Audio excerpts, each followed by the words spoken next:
هەڵبژاردنێکی گەرم کێشەکان لە دیالە گۆڕین.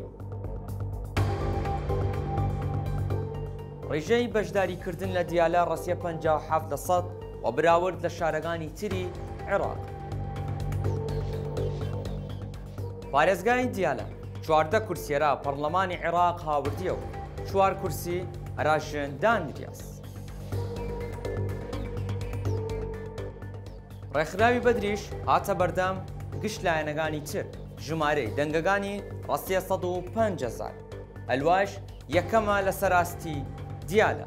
بزوتنەوەی تەقەدومیش لە ڕیزبەندی دووەم تێ کە دەنگەکانی لە پارێزگای دیالە ڕەسیە 101,000.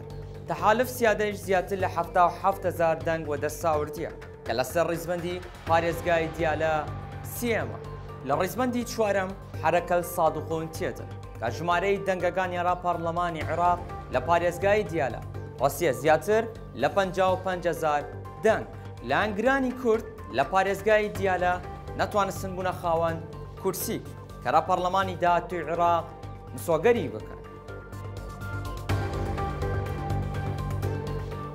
ئیوەش تەواقعەوە کردن نەتاجە لە دیالەوە شکڵە دەربچێت یاخود نا لە کۆمێتەرەمان بشنێ.